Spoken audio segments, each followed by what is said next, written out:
Oi pessoal, hoje nós vamos falar sobre o problema da sobreposição estrutural. Esse vídeo ele faz parte de um material que eu estou produzindo para estudantes de ciências exatas sobre bioinformática, tá? Bom, então vamos falar um pouquinho do que vem a ser esse problema, que também é conhecido como alinhamento estrutural, tá? A gente vai chamar aqui de sobreposição estrutural. Vou fazer uma pequena sequência de vídeos sobre esse assunto, tá? Bom, quando a gente tem sequências biológicas, é muito comum que a gente faça o alinhamento dessas sequências. Então a gente tem vários vídeos aqui no canal também, temos até uma série de vídeos sobre alinhamento de sequências. Então não deixem de assistir. Mas quando se trata de estruturas, nós temos as coordenadas tridimensionais de cada um dos átomos das estruturas. Então, como é que eu poderia comparar essas estruturas? Muitas vezes elas são resolvidas experimentalmente e cada uma está num sistema de coordenadas diferentes. O que isso quer dizer? Que elas estão em posições de translação diferentes e de rotação também. Então, uma coisa que a gente faz rotineiramente em bioinformática estrutural é colocá-las no mesmo sistema de coordenadas, ou seja, transladar e rotacionar uma das estruturas para que ela fique sobreposta à outra, né?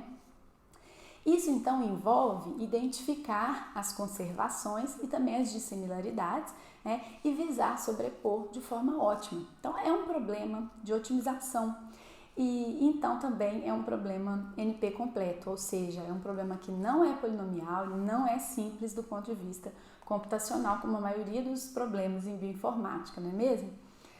Bom, então já se sabe que proteínas equivalentes existem nas espécies mais diversas, né? Então, proteínas que têm funções importantes para a manutenção da vida, elas são encontradas de seres vivos, né, mais simples até seres vivos mais complexos. Então, existe essa equivalência, né? E uma análise comparativa das estruturas de proteínas de vários organismos, ela é muito ilustrativa, pois ela pode nos mostrar a importância de substituições em resíduos, né? E como é que a estrutura, inclusive, se adapta para acomodar essas mudanças, né? Então, um exemplo até bem atual aí, que a gente está desenvolvendo no nosso laboratório, é o estudo das variantes do coronavírus, do novo coronavírus. Então, quando a gente tem uma mutação, ou deleções, ou várias mutações numa estrutura, a gente quer alinhar uma com a outra e ver onde essas mutações estão, se estão perto da interação com outras moléculas, se podem mudar a conformação da estrutura significativamente, mudar a sua estabilidade, entre outras coisas, né? Então esse é só um exemplo, mas a comparação entre estruturas de proteínas é muito utilizada e a sobreposição é essencial nesse contexto.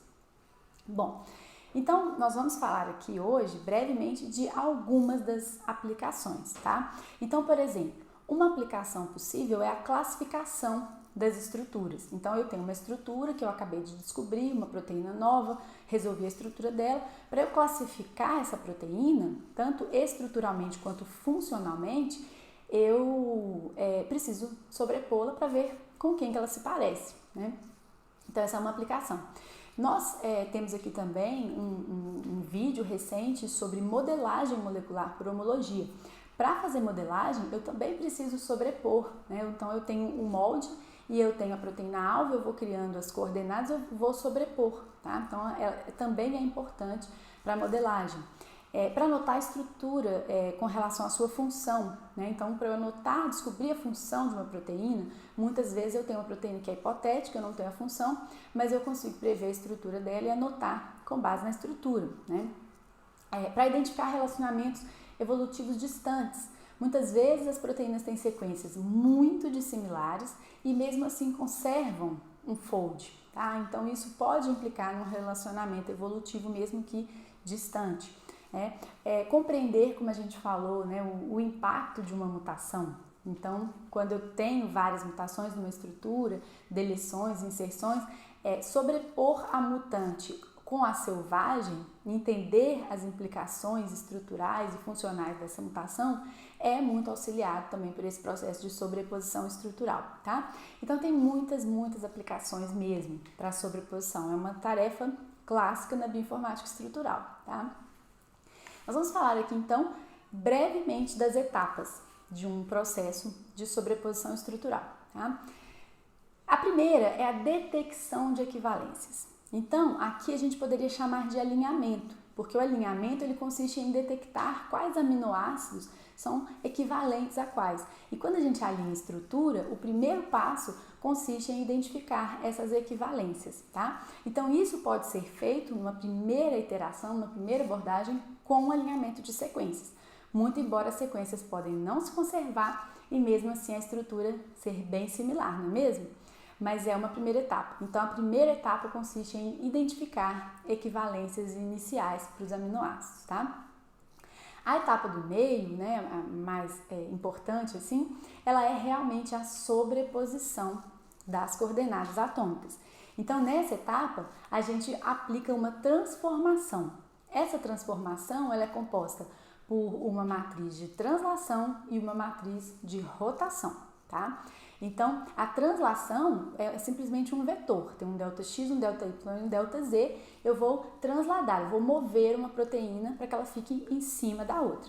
A rotação é uma matriz mais complexa porque ela tem os ângulos, né, de rotação em torno do eixo X, em torno do eixo Y e em torno do eixo Z, de forma a maximizar a sobreposição estrutural, né, ou minimizar a distância entre os resíduos considerados equivalentes pelo passo anterior, tá? Então, nesse vídeo a gente não vai mostrar essas matrizes, esse processo, mas a gente pretende fazer mais vídeos sobre esse assunto em continuidade a essa série. Se você tem interesse, curta esse vídeo e deixa um comentário pra gente, tá?